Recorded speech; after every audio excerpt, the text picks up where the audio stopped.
வணக்கம் மக்களே.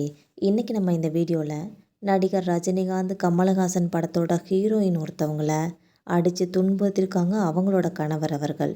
அந்த கனவு கனி நடிகை யார், என்ன நடந்துச்சுன்றதை தான் இந்த வீடியோவில் நம்ம விரிவான ஒரு தொகுப்பாக பார்க்கலாம் வாங்க. வெள்ளித்திரையில் ஜொலிக்கிற நடிகர் நடிகைகளோட தனிப்பட்ட வாழ்க்கை எல்லாமே ஜொலிப்பாக இருக்கிறது இல்லைன்னே சொல்லலாம். சினிமாவில் உச்சம் தொட்டவங்கலாம் தன்னோட தனிப்பட்ட வாழ்க்கையில் நிறைய சிரமங்களை பார்த்துக்கிட்டு தான் இருக்காங்க. இது சம்மந்தமாக அவங்க பொது வெளியில் சொல்லும்போது தான் மக்களுக்கு இந்த உண்மையெல்லாம் தெரிய வருது.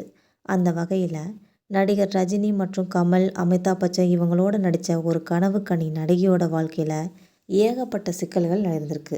உத்தரப்பிரதேச மாநிலத்தில் பரேலியில் 1960ஆம் ஆண்டு பிறந்தவங்க தான் நடிகை ரணி அக்னிஹோத்ரிங்கிறவங்க. இவங்க தன்னோட 10 வயசுலேயே மாடலிங் துறையில் காலடி எடுத்து வச்சுட்டாங்க. தன்னோட 16 வயசில் முதல் படத்துக்கான வாய்ப்பும் கிடச்சிருச்சு. தமிழில் 1979ஆம் ஆண்டு இயக்குனர் பாரதி ராஜாவோட இயக்கத்தில் பாக்யராஜ் நடிப்பில் வெளியான புதிய வார்ப்புகள்ன்ற படத்தின் மூலமாக தான் நம்ம தமிழ் திரை உலகத்தில் நடிகையாக அறிமுகமாயிருக்காங்க ரதி அக்னிஹோத்ரி அவர்கள்.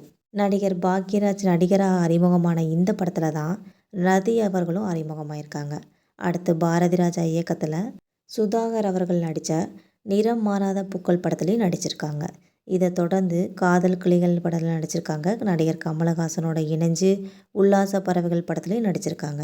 இதுக்கப்புறமா நடிகர் ரஜினிகாந்தோட முரட்டுக்காலை, அன்புக்கு நான் அடிமை, கழுகுன்னு சொல்லி அடுத்தடுத்த படங்களில் கிடைச்ச வாய்ப்புகளை ரொம்ப சிறப்பாக பயன்படுத்திக்கிட்டு ஒரு நடிகையாக வளர்ந்து வந்தாங்க நடிகை ரதி அவர்கள் என்பது குறிப்பிடத்தக்கது.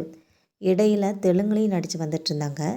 இந்த சூழலில் தான் கே பாலச்சந்தரோட இயக்கத்தில் 1981ஆம் ஆண்டு இந்தியில் வெளியான ஏக் துஜே கேலியான்றது இன்றைக்கும் ஒரு கிளாசிக்னு கொண்டாடப்படுற இந்த படத்தில் நடிகர் கமலஹாசன் மற்றும் ரதி அக்னிஹோத்ரி இணைஞ்சு நடிச்சிருப்பாங்க.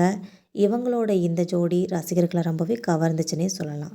அந்த காலத்தில் 50 லட்சத்தில் உருவான இந்த படம் 10 கோடி வரைக்கும் வசூலித்து ஒரு மாபெரும் ஹிட் அடிச்சிச்சுன்னே சொல்லலாம். இந்தியில் கவனம் செலுத்தினதுக்கப்புறமா ரதி அவர்கள் அமிதாப் பச்சன் உள்ளிட்ட முன்னணி நடிகர்கள் கூட நடிச்சிருக்காங்க. கரியரோட உச்சத்தில் இருந்தப்ப 1985ஆம் ஆண்டு தொழிலதிபர் அனில் விர்வானியை திருமணம் செஞ்சுக்கிட்டாங்க. இதுக்கப்புறம் படிப்படியாக படங்களில் நடிக்கிறத நிறுத்திக்கிட்டாங்க. அவரோட திருமண வாழ்க்கை அவ்வளோ மகிழ்ச்சியாக அமையலன்னே சொல்லலாம். ரதியோட திருமணத்துக்கு அப்புறமா பெற்றோர்கள்லாம் எதிர்ப்பு தெரிவிச்சிருக்காங்க. அவங்களோட எதிர்ப்பை மீறி தான் கல்யாணம் பண்ணிக்கிட்டாங்க. திருமணமான முதல் வருஷத்துலேயே குடும்ப வன்முறையை பார்த்துருக்காங்க. கணவர் தன்னை அடிக்கிறதாகவும் தன்னை காப்பாற்றும்படியும் வீட்டை சுற்றி ஓடுறதையும் பற்றி ஒரு பேட்டியில் ரதி அவர்களே சொல்லியிருக்காங்க. 1986ஆம் ஆண்டு இந்த தம்பதிக்கு ஒரு மகனும் பிறந்திருக்காங்க.